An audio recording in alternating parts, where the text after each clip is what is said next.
estar aqui. E hoje a gente vai ver um tema muito interessante, né? Como as meninas falaram. Quando a gente pensa nesse ano, o ano não acabou, amém? Então a gente pode ter muita esperança, mas como ele orou também. Quando a gente olha para trás em 2023, a gente tem tanto a agradecer. Deus fez muitas coisas. Como foi dito aqui, tem muitas mulheres que nem estavam aqui no começo do ano, né? E quantas foram acrescentadas ao reino de Deus. E orando assim pelo ano de 2023, uma das coisas que eu aprecio muito são as amizades, são vocês. Porque eu penso, nossa, não seria um ano tão poderoso que eu aprenderia tantas coisas se não fossem amigas espirituais. Então, hoje, esse é o tema que a gente vai falar. O título da aula de hoje são 6 princípios de uma amizade espiritual, tá bem? Então, a gente vai ver princípios do que é uma amizade espiritual. E a gente tem várias aqui, várias oportunidades.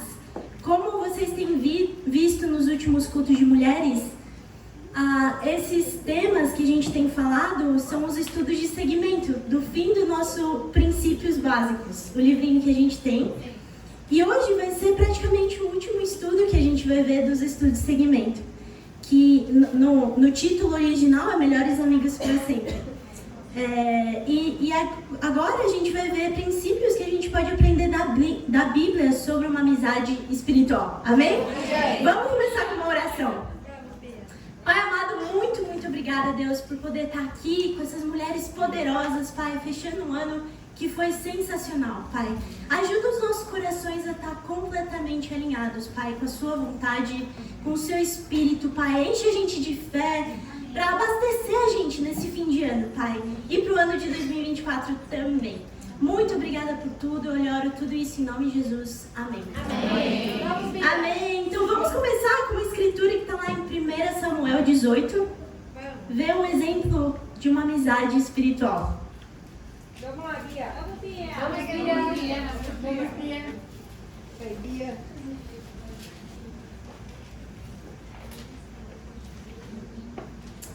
Lá em 1 Samuel 18, a gente vê um exemplo de Davi com Jonathan. Vamos começar lendo do versículo 1. A Bíblia diz: depois dessa conversa de Davi com Saul, surgiu tão grande amizade entre Jonatas e Davi que Jonatas tornou-se seu melhor amigo. Daquele dia em diante, Saul manteve Davi consigo e não o deixou voltar à casa do seu pai. Jonatas fez um acordo de amizade com Davi, pois se tornaram seu melhor amigo. Jonatas tirou o manto que estava vestindo e o deu a Davi com sua túnica, e até sua espada, o seu arco e o seu cinturão. Olha isso, a gente vê alguns princípios de uma amizade muito incrível na Bíblia. Fala que Davi e Jonatas, eles se tornaram os melhores amigos. Eles fizeram até um acordo de amizade. E o primeiro ponto que a gente vai ver, o primeiro princípio de uma amizade espiritual é a profundidade. Amém?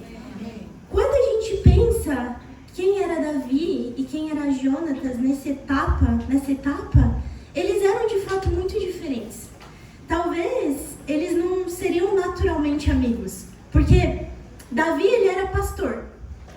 Jonathan, por outro lado, ele era filho do rei. E um rei que, por sinal, odiava Davi. Então, eles não tinham muito em comum. Mas o que eles sim tinham em comum é que eles eram muito espirituais e muito radicais para Deus. Nesse ponto, Davi já tinha matado Golias e Jonathan já tinha ido lá com o escudeiro dele fazer uma loucura para Deus também. Então, eles eram similares em aspectos espirituais. E por isso que a amizade deles foi tão poderosa. Amém? Amém. E a profundidade é algo muito importante, mulheres. Eu estava vendo um artigo, uma pesquisa de 2018, que a tese dela é que as suas amizades mais próximas literalmente moldam a forma como você enxerga o mundo. Então, as pessoas que estão à sua volta têm muita influência sobre você e sobre a sua perspectiva sobre Deus, sobre o mundo, sobre as pessoas à sua volta. Amizades, mulheres, têm muito poder. Sim. E muitos psicólogos nomeiam isso senso de autoexpansão. Ou seja, a ideia de que à medida que uma amizade se aprofunda, seu senso de identidade cresce. Ou seja, você envolve seus amigos com traços de quem você é. É algo muito profundo, a amizade. Só que é poderoso de dois lados. É poderoso dependendo de quem a gente está perto. E por isso que é tão importante se perguntar: quem são as suas melhores amigas hoje? Porque o fato de você ser influenciado ou não é uma escolha sua. Você vai ser influenciado pelas pessoas ao seu redor. O ponto é, se você se cerca de amizades que vão te levar para Deus, isso vai ajudar a sua visão de Deus, a sua visão de você mesma, alinhada com a Bíblia. E por isso que esse estudo ele é tão importante para a nossa vida espiritual, para poder entender o quanto as amizades têm poder. Amém? Muito bom. Então, pergunta para vocês: essas amizades que vocês estão se cercando, elas são espirituais? Elas têm levado você, uma outra, para mais perto de Deus? O que tem unido você com as suas amigas? Será que são conveniências? O fato de que vocês estão no mesmo bate-papo? Ou só uma afinidade? Ou só, talvez, outros assuntos superficiais? Ou reclamações? Às vezes a gente tem aquela amiga que a gente troca só reclamações. Isso não é bom. Não é espiritual. Então vocês têm que pensar o que tem unido você com as suas amigas. E eu amo esse conceito, essa escritura que Jonatas fez um acordo de amizade com Davi. Eu fui pesquisar, em outras traduções fala que a alma de Davi estava conectada com a alma de Jonatas. Olha que profundo. Então esse acordo de amizade era algo muito espiritual. O que de fato unia eles era uma conexão espiritual, era o amor deles a Deus. E por isso que ao longo da história deles, eles sempre se ajudaram. Eles sempre levaram um ao outro para Deus. E para isso que serve uma amizade. Muito bom, Bia. Então, eu fico pensando, né, que muitas vezes a gente, mulheres, eu acho que o nosso problema não é não falar uma com a outra. A gente ama falar. Tanto que é até difícil a gente se tirar do convívio aqui. As mulheres precisam trabalhar aqui cantando pra gente parar o convívio. Porque a gente ama falar, a gente ama a presença uma da outra. Mas às vezes a gente pode ficar só na superfície. E isso é ruim. A gente fala sobre como foi o nosso dia, a gente fala sobre a roupa que a gente está usando, ou o que aconteceu em termos de fatos.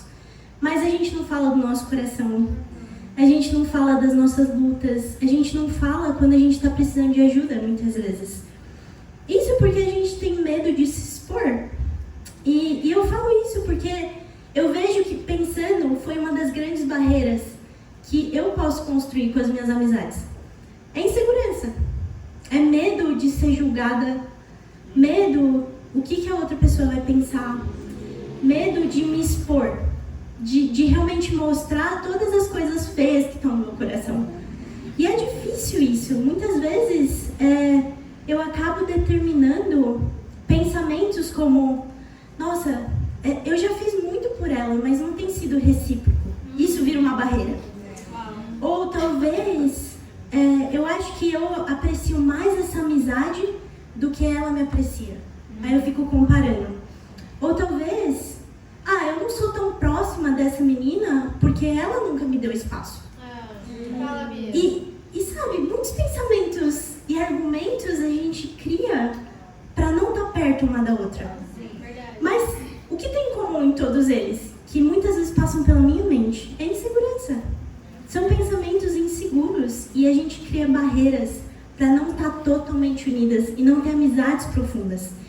E meu desafio para vocês é não deixar que a sua insegurança, que os seus medos impeçam vocês de serem vulneráveis, de serem abertas, de realmente terem uma conexão espiritual uma com a outra.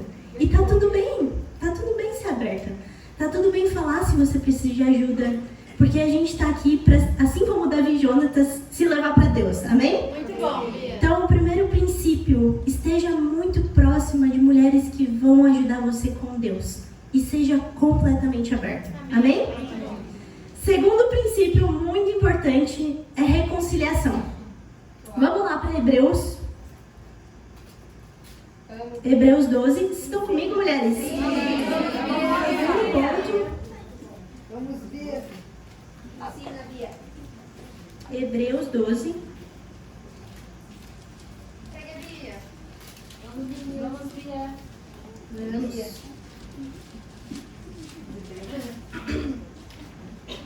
Hebreus 12, versículo 14 e 15.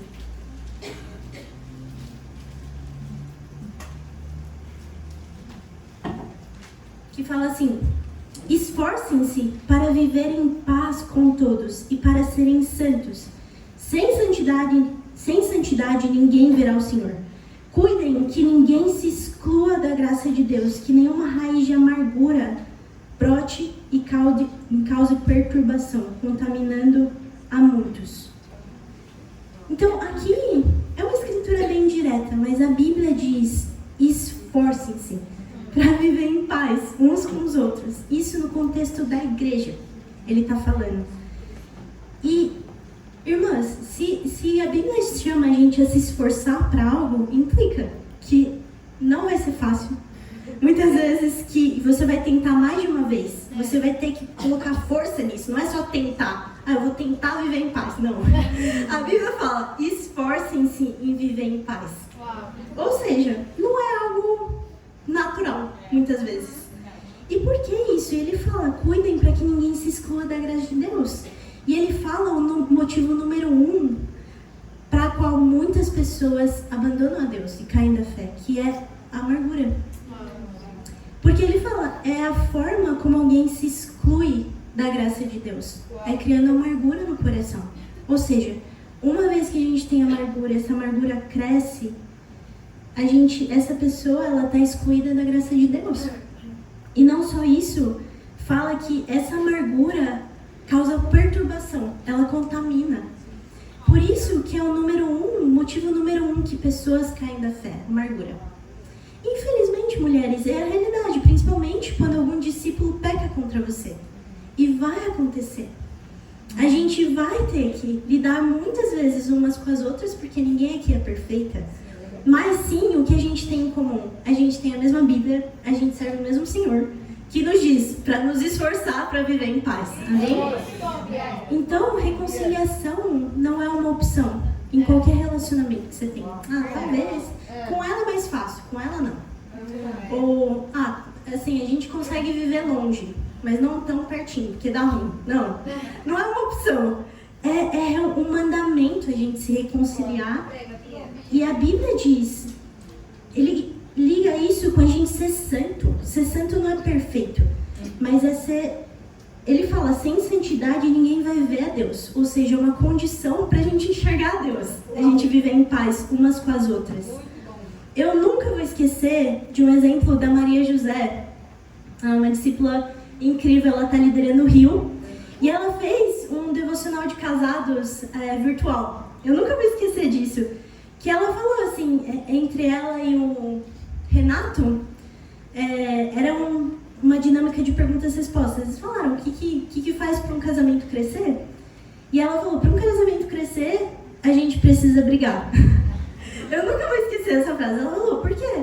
Porque se um ou outro não se desafia, e não fala, e não briga, e não resolve, o casamento não cresce. Então, toda vez que eu vejo um casamento onde os dois não brigam, eu desconfio. Ela falou. E é verdade, por quê? Porque muitas vezes para reconciliar, o próprio termo reconciliar implica que teve alguma coisa ali, aconteceu. E precisa ser posto na mesa, precisa falar com sinceridade, precisa ter humildade para se perdoar, amém? E o mesmo se aplica não só para casamentos, mas uma para as outras. Muitas vezes, para a gente crescer juntas, a gente precisa brigar, amém? E não brigar acusando uma outra, não é isso, gente. Não distorçam as minhas palavras, por favor. O que eu digo por brigar? Eu digo por falar realmente o que está acontecendo no relacionamento. Falar o que você está sentindo, ser completamente aberta. Se algo te feriu, que é o que diz Mateus 18, a gente pode só citar, mas realmente, se alguém pecar contra você, você vai com aquela pessoa e fala. Isso que eu digo por brigar. E aí pedir perdão e não sair dali até estar completamente juntas. Até você olhar para essa escritura e falar, ok, eu estou em paz. Isso é brigar e se reconciliar. E quando a gente pensa, as amizades que a gente tem assim, que briga e se reconcilia, são as amizades mais próximas da gente. Porque ferro afia ferro. Amém?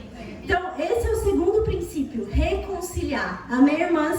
Se tem alguém aqui, se você pensou em alguma irmã, meu desafio para você é, fala com essa irmã ainda hoje. Amém? Amém. Se for talvez resolver em casa com seu marido também, se pensou talvez marido, alguém, resolve ainda hoje, amém? Porque sem santidade ninguém vai ver o Senhor, amém? Esse é o segundo princípio das amizades. Terceiro princípio, exortação. Vamos lá para Gálatas. Vamos, Bia. Ensina, Bia. Gálatas 6. Muito bom, Bia.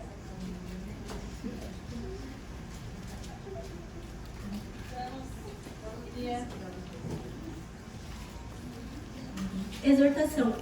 Gálatas 6, versículo 1 e 2. Que fala assim: irmãos, se alguém for surpreendido em algum pecado, vocês, que são espirituais, deverão restaurá-lo com mansidão. Cuide-se, porém, cada um, para que também não seja tentado. Levem os fardos pesados uns dos outros e assim cumpram a lei de Cristo. Aqui é muito incrível porque ele fala, né? Quando você vê alguma amiga, algum irmão surpreendido em algum pecado, você vai e você ajuda a restaurar essa pessoa, que é levar para Deus. Ou seja, parte de uma amizade espiritual é que vocês muitas vezes vão ver pecados uma na outra. Mas o nosso papel é não ser negligente, é poder falar e restaurar a pessoa com mansidão. E eu gosto porque a definição que ele fala com isso é levar os fardos pesados uns dos outros. E com isso a gente pode muito pensar no discipulado, né? No discipulado a gente vê muitas coisas. Mas eu queria animar, eu penso em 2 exemplos que pra gente não seguir, amém? Primeiramente, eu penso no discipulado bazuca, que é assim, porque eu acredito que muitas de nós, a gente não tem problema em falar o que tá de errado. É o nosso talento, muitas vezes. A gente fala. Mas muitas vezes, para a irmã que está recebendo, pode ser uma bazuca. Você só dá um tiro nela e vai embora. E o que a Bíblia diz? Isso não é carregar o fardo pesado uma da outra. Só falar o que está errado, deixar a irmã lá no chão e você vai embora, porque você cumpriu o seu papel, você falou. Não vamos fazer isso, amém, mulheres, umas com as outras. Não é para ser um discipulado. Vocês sabem que é uma bazuca, né? Um tiro, assim. Eu gosto muito de coisas visuais, porque me ajuda a lembrar. A outro discipulado é o discipulado granada, que é algo parecido. Granada, sabe, né? E sai correndo, porque vai explodir. Mas o que isso implica? Que você vai soltar a bomba às vezes, mas você vai correr pra longe dessa irmã, porque vai explodir, entendeu? Ou seja, quando a gente faz isso, o que seria isso, basicamente? A gente falar a verdade e, fugir. Você fala no tempo discipulado, você não faz um segmento, e aí, como você tá? Como eu posso te ajudar? Você não tá perto. Não, você já jogou granada e foi embora, entendeu? Isso não deve acontecer, mulheres. E muitas vezes essa pode ser a nossa tendência. Isso não é exortação. A exortação, como ele diz aqui, é levar os fardos uns dos outros, pesados, e a gente vai juntas, porque aí fica mais fácil. Você sim fala o que está acontecendo e sim ajuda a pessoa a enxergar Deus, mas você vai oferecer sua ajuda. Você não joga e sai correndo, amém? E eu queria deixar bem visual isso para vocês, para lembrar, mas realmente, assim, quando eu penso nessa escritura, eu estava pensando num exemplo, né? Tanto eu quanto a Amanda, que está aqui, a Amanda Express Família, a gente gosta de ir para academia, não ama muitas vezes, mas a gente gosta de ir para academia, quando eu penso em fardos pesados, né? E muitas vezes a gente treina junto e a gente reveza o mesmo equipamento. E eu lembro, com a pouca competitividade que a gente tem, ok, para fazer tal exercício. E porque a gente tá junto, a gente se desafia, né? Aí a Amanda olha pra minha carga quando ela vai revezar com a carga que eu tava usando. E eu lembro dela me falar, eu não vou tirar não, eu vou tirar, vou passar por essa, não, eu vou fazer com a sua carga. E não contente com isso, ela aumentou a carga depois.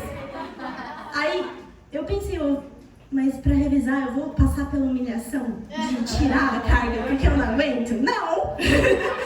Eu vou usar a mesma carga que ela estava fazendo. E assim foi a nossa competição, muito madura. Mas o que isso mostra? Além da gente ser um pouquinho competitiva, isso me fez pensar, nossa, é muito incrível, quando você tá com uma amiga, talvez se a gente estivesse sozinha, a gente não se puxaria tanto, né? Mas por a gente estar com uma amiga ali, a gente se ajuda a carregar os nossos fardos pesados também. E quando você carrega e quando você tem outra pessoa ajudando, estimulando você a isso, fica muito mais fácil. Então ficou muito mais prazeroso poder fazer isso. E eu falo da Amanda porque não só na academia, ela também é um exemplo de encorajamento, um exemplo de dar. Eu penso nela como um exemplo de amiga que não só é o tipo de discipulado granada, que ela solta e sai correndo. Não, ela vai ajudar realmente as pessoas a carregarem, né? E eu vejo muito porque ela é um exemplo também de ser muito sensível e enxergar um fardo que as pessoas, que pelo menos muitas vezes eu tô passando, e vim poder me ajudar a carregar o meu fardo. Então, não só na academia, mas eu penso nela em um grande exemplo do que é exortação e o que é carregar o fardo uma das outras. E eu queria animar vocês também a ter essa mentalidade com exortação, com discipulado, de não só discipular, de não só falar, mas ajudar suas irmãs a carregarem um fardo pesado uma da outra. Amém? Quarto princípio que a gente vai ver hoje é o propósito. Vamos lá para João 17. Vamos, Bia. João 17, versículo 20. Muito bom, Bia.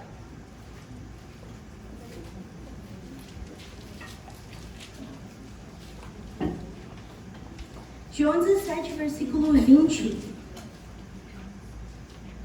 A Bíblia diz: minha oração não é apenas por eles. Rogo também por aqueles que crerão em mim, por meio da mensagem deles, para que todos sejam um.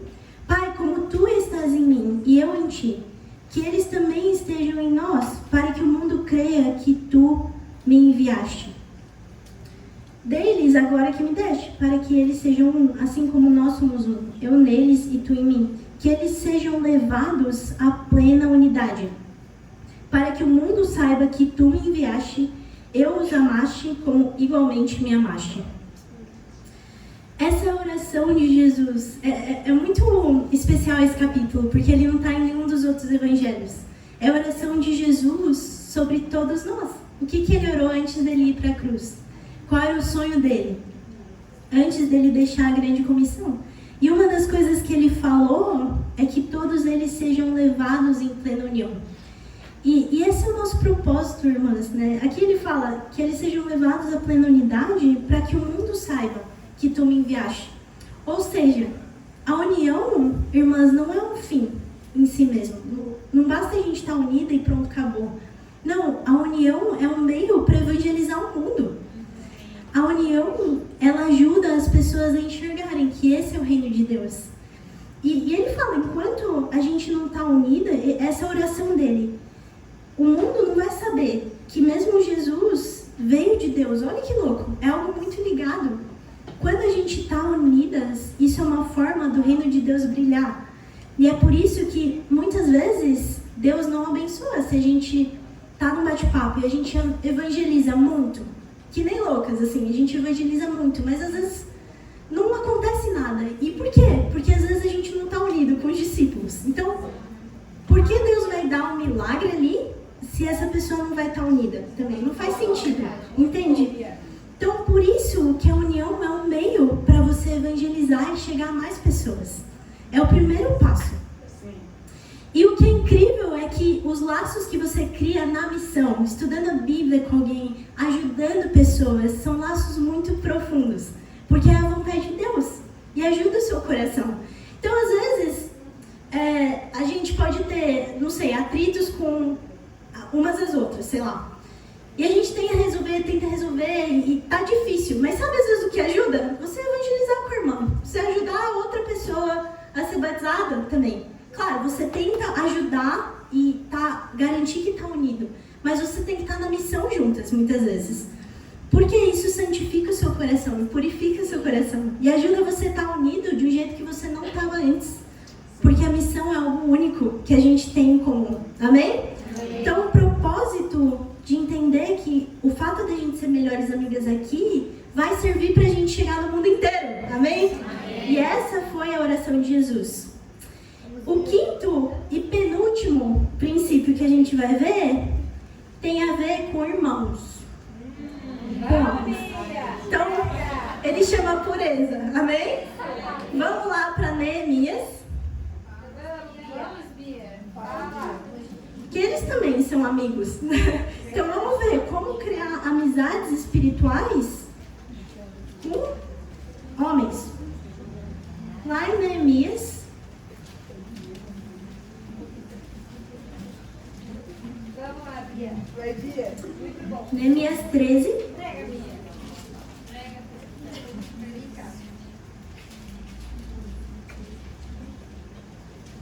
Neemias 13, versículo 23. A Bíblia diz: além disso, naqueles dias, vi alguns judeus que haviam se casado com mulheres de Asdod, de Amon e de Moabe. A metade de seus filhos falavam a língua de Asdod ou a língua de um dos outros povos, e não sabiam falar a língua de Judá. Eu os repreendi e invoquei maldições sobre eles. Bati em alguns deles e arranquei os seus cabelos. Gente, é o discipulado bazuca, né? É bom que mostra também o pecado do líder, né? Ele ficou um pouco irado aqui, né mesmo? Mas vamos seguir lendo. Depois que ele arrancou os cabelos dele. Fiz com que jurassem em nome de Deus e lhes disse: não consintam mais em dar as suas filhas em casamento aos filhos deles. Nem haja casamento das filhas deles com seus filhos ou com vocês. Não foi por causa de casamentos como esses que Salomão, rei de Israel, pecou. Entre as muitas nações não havia rei algum como ele. Ele era amado por seu Deus. E Deus o fez rei sobre todo Israel. Mas até mesmo ele foi induzido ao pecado por mulheres estrangeiras. Como podemos tolerar o que ouvimos? Como podem vocês cometer essa terrível maldade de serem infiéis ao nosso Deus, casando-se com mulheres estrangeiras? Uau! Aqui é uma escritura muito forte, você vê o zelo de Neemias. Né? E aqui um princípio, muitas vezes a gente lê a escritura de 1 Coríntios 6 sobre um julgo desigual, para falar de casamentos, mas essa é uma boa escritura também. Porque ele mostra muitas vezes como namoros e como relacionamentos consentidos, né? Entre discípulos e não discípulos pode levar o povo a se desviar. E levou de fato o povo a se desviar.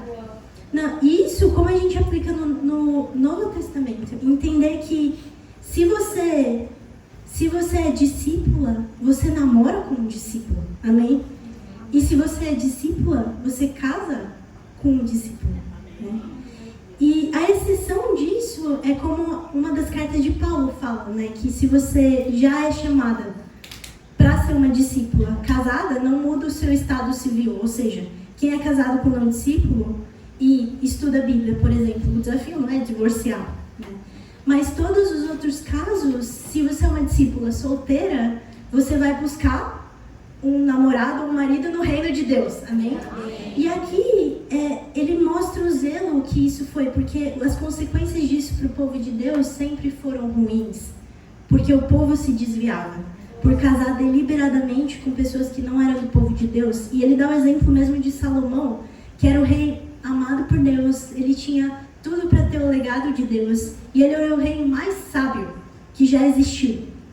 Mas, mesmo assim, ele foi induzido, porque essa área contamina e desvia, ele foi induzido pelas esposas dele a pecar. Então, aqui a gente viu o exemplo de saídas, para todas as solteiras aqui. Lembrar, gente, saídas é algo incrível, porque é a forma como a gente pode aplicar esse princípio da pureza através dos nossos relacionamentos, com pureza, com encorajar os irmãos. E é outro ponto que a gente vai ver, que é o encorajamento. Mas o que eu acho que é o principal problema de muitas irmãs aqui, que eu já falei, que não apreciam saídas, é orgulho, gente. Não existe outra explicação. Por quê? Porque não apreciam, porque não acham importante, ou não querem dar, ou achar que o problema são os irmãos, que eu já vi muitas mulheres vindo pra mim, você tem que dar um jeito nesses irmãos. Mas, na verdade, a gente também tem que mudar o nosso coração, né? Tem que ser humilde. E pra isso que serve saída, pra gente se ajudar, né? Pra gente, isso treina nossa humildade, a nossa pureza de coração.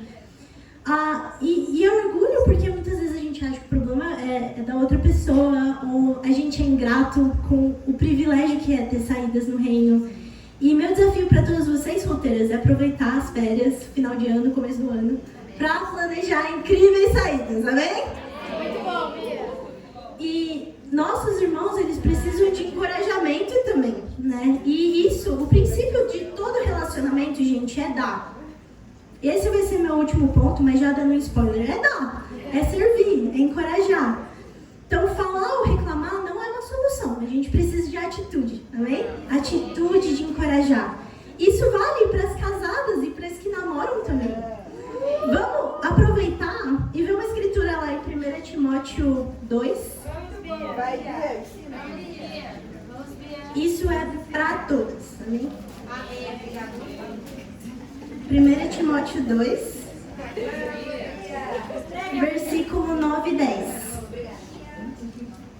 Que fala assim: da mesma forma, quero que as mulheres se vistam modestamente, com decência e discrição, não se adornando com tranças e com ouro, nem com pérolas ou com roupas caras, mas com boas obras, como convém mulheres que declaram adorar a Deus.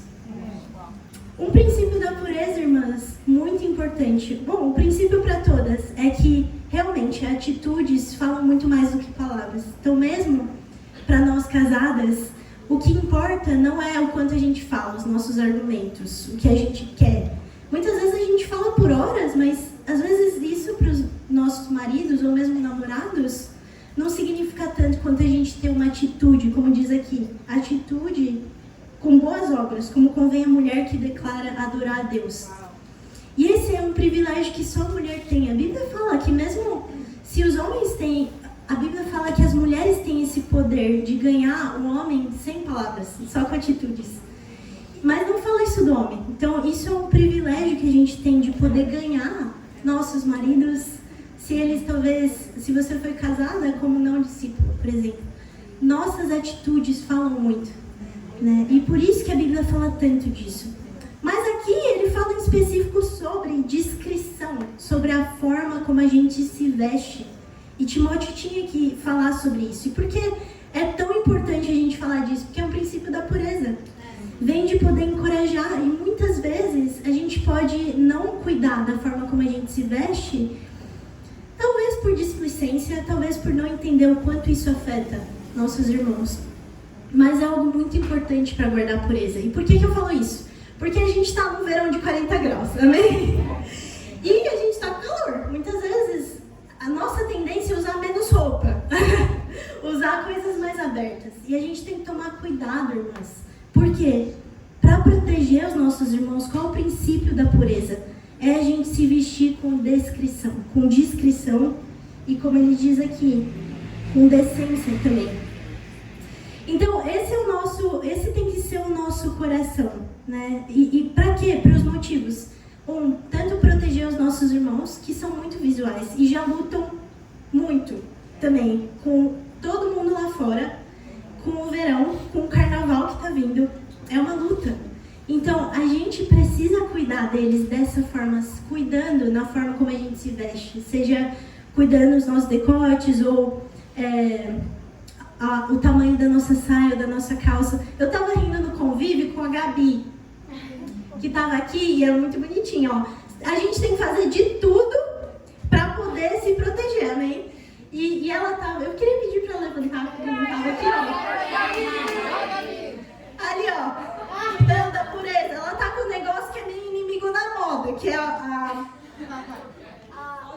aqui assim.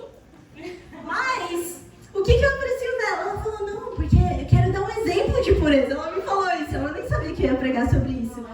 Mas ela pensou, eu quero dar um exemplo de pureza. Então, se minha calça está apertada, ela pôs um negocinho, né, para poder cuidar e para poder ser um exemplo. Então, a gente pode ser criativa, amém? Mas qual é o ponto? A gente proteger os nossos irmãos, isso ajuda o nosso coração, na verdade, a se proteger, como diz essa escritura, da vaidade. Porque ele fala, não se adorne com peças de ouro, com tranças, com roupas caras. Seu maior adorno vai ser suas boas obras. Olha aqui, olha isso. Então, por isso, se vestir com decência ajuda a gente não querer atrair atenção para o nosso físico. E é esse o ponto da pureza. Amém, mulheres? Esse é o quinto ponto. Nossa pureza. Vamos voltar para as nossas irmãs, então, e ver o sexto ponto, que é encorajamento. Amém? Vocês estão comigo? Sim. Então vamos ser encorajadas, amém? Então, o encorajamento é muito importante. Vamos lá para Hebreus 3, versículo 12. Prega, Bia. Vamos, Bia. Muito bom, Bia.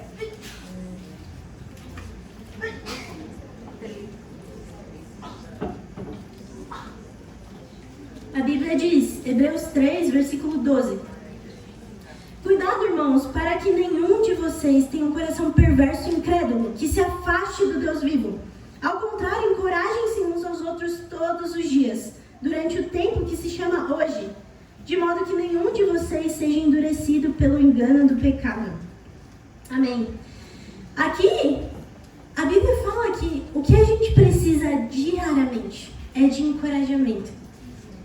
É de poder ser encorajadas. E muitas vezes, como a gente viu em outros pontos, né? Mesmo no discipulado, a gente pode ter a tendência que o que tal irmão precisa, ela precisa de conselhos diariamente, de direções diariamente, de correção diariamente.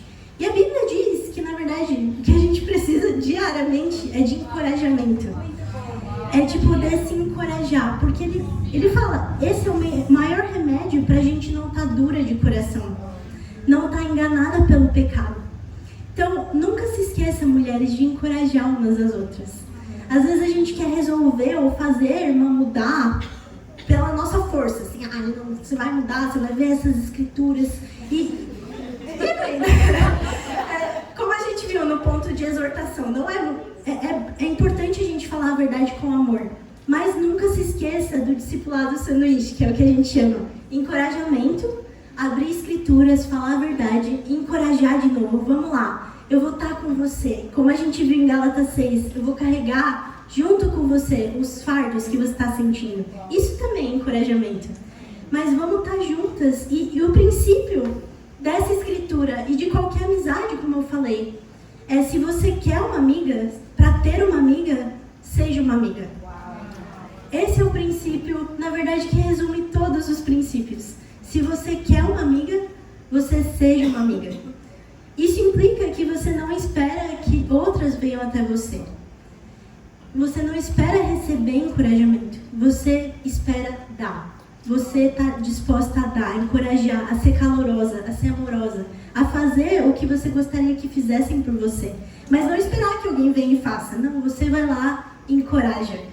E para isso, a gente vai fazer e vai cumprir um exemplo desse desafio agora mesmo. Então, para a conclusão de todos os princípios, o que eu mais queria animar vocês é poder se encorajar. É poder ter esse coração de realmente dar. Porque é assim que a gente vai ser amigas. É poder, se as duas estão com o coração de dar, todo mundo ganha. Amém? E para isso, para o desafio prático, em conclusão, eu queria chamar a Olímpia aqui, que vai explicar o nosso desafio prático, que vai ser uma dinâmica. Vamos lá.